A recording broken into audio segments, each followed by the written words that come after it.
नमस्कार दोस्तों, मैं डॉक्टर कैलाश धाकड़। स्वागत है आप सभी का हमारे ऑफिशियल यूट्यूब चैनल पर। साथियों, आज की इस वीडियो में हम इंटरवर्टिब्रल डिस्क के बारे में बात करने वाले हैं। यदि आपको स्पाइन से रिलेटेड किसी भी प्रकार की तकलीफ है या फिर डिस्क से रिलेटेड किसी भी प्रकार की तकलीफ है, तो इस वीडियो के बाद में आपका कंफ्यूजन दूर हो जाएगा और आप समझ पाओगे कि डिस्क में कौन कौन सी कंडीशन पैदा होती है जिसकी वजह से आपको कई सारे हेल्थ इश्यू देखने को मिलते हैं। साथियों, हमारे स्पाइन के प्रत्येक दो मणकों के बीच में एक गादीनुमा संरचना होती है। ठीक है, समझो जैसे दो ठोस है उसके बीच में चटनी होती है, उसी तरह प्रत्येक दो मणकों के बीच में एक चटनी गादी के रूप में, फ्लूइड के रूप में एक संरचना मौजूद होती है जिसको इंटरवर्टिब्रल डिस्क बोला जाता है। ये डिस्क ही होती है जो हमारे स्पाइन को झटकों से बचाती है। चलते समय, उठते समय, आगे पीछे, दाएं बाएं मुड़ते समय वह स्पाइन के मूवमेंट के लिए डिस्क महत्वपूर्ण भूमिका निभाती है। जब आप इस डिस्क की एनाटॉमिकल संरचना को देखोगे तो उसमें आप देखोगे कि बाहर की तरफ एक आवरण होता है, एक लेयर होती है जिसको एन्युलस फाइब्रस बोला जाता है। ठीक है, एक रिंग के समान संरचना होती है जिसको एन्युलस फाइब्रस बोला जाता है। इस संरचना के अंदर फ्लूइड भरा होता है। ठीक है, पानी भरा होता है, जेल भरा होता है, जो साइनोविल फ्लूइड होता है। इस फ्लूइड को न्यूक्लियस पल्पेलस बोला जाता है। जब ये फ्लूइड दूसरे जॉइंटों में होता है तो उसको साइनोविल फ्लूइड बोला जाता है, और वही जेल, वही फ्लूइड डिस्क में हो तो उसको न्यूक्लियस पल्पेलस बोला जाता है। तो ये दोनों हो गई आपकी एनाटॉमिकल संरचना। जब आप एमआरआई करवाते हो, ठीक है, उस समय डिस्क से रिलेटेड चार कंडीशन आपको देखने को मिल सकती है। इन चारों में से किसी एक कंडीशन होने से आपको बैक पेन हो सकता है, साइटिका हो सकती है, कमर में भारीपन महसूस हो सकता है, एक पैर में नस में खिंचाव हो सकता है, एक पैर पतला पड़ सकता है, पैरों में सुन्नपन आ सकती है, पैरों में चिपटियां चलने जैसी सेंसेशन पैदा हो सकती है एमआरआई में या फिर सीटी स्कैन में। तो पहली है स्लिप डिस्क। जब डिस्क अपने स्थान से खिसकती है लेकिन उसकी एनाटॉमिकल संरचना में किसी प्रकार का परिवर्तन नहीं होता है। जो बाहर की लेयर है, कवरिंग है, वो सेफ रहती है, उसमें मौजूद फ्लूइड सेफ रहता है, लेकिन वो डिस्क जैसी की जैसी बाहर की या फिर अंदर की तरफ खिसक कर नर्व को कंप्रेस करने लगती है। तो ये है नॉर्मली इसमें इसके एनाटॉमिकल संरचना में कोई परिवर्तन नहीं होता है, उसको स्लिप डिस्क कहते हैं।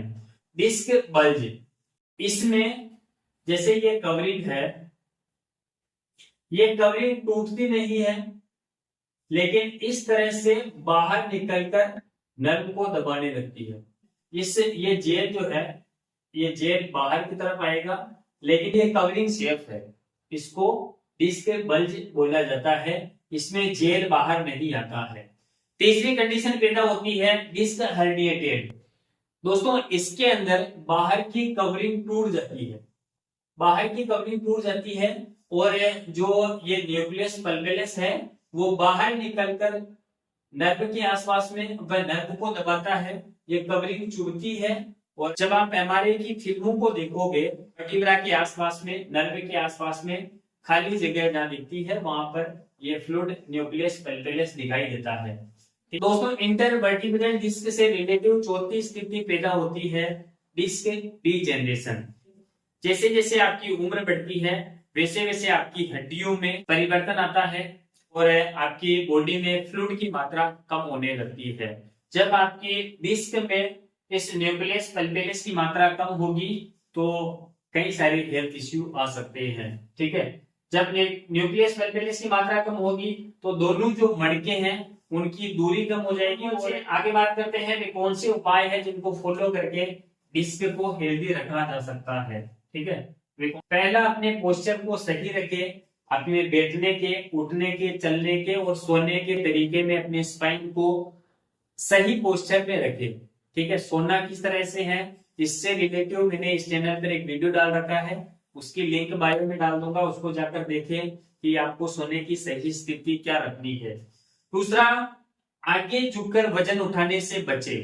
हल्का सा भी आपको लगता है कि आपको पेन हो सकता है या फिर पेन हो रहा है, तो आगे झुककर वजन उठाना या फिर आगे झुकना कम कर दे, बंद कर दे, या फिर सावधानी पूर्वक वजन उठाए। ठीक है।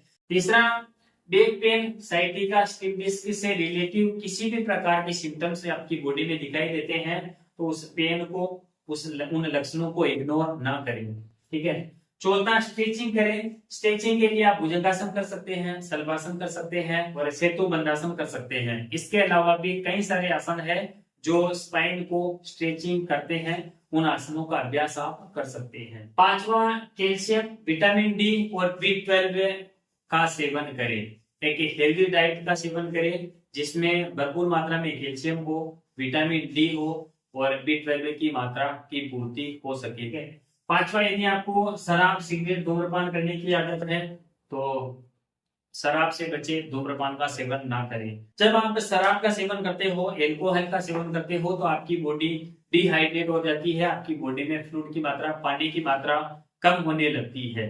जब आपकी बॉडी में ही पानी की मात्रा कम होगी, धीरे धीरे आपकी स्पाइन में, आपकी डिस्क में इस न्यूक्लियस पल्पेलस की मात्रा कम होने लगेगी, जिससे आपको इतने सारे हेल्थ इश्यू दिखाई दे सकते हैं। उम्मीद करता हूं कि आपको वो समझ में आया होगा कि डिस्क क्या होती है और डिस्क की एनाटॉमिकल संरचना क्या होती है और कौन कौन सी समस्याएं डिस्क की वजह से देखने को मिल सकती है।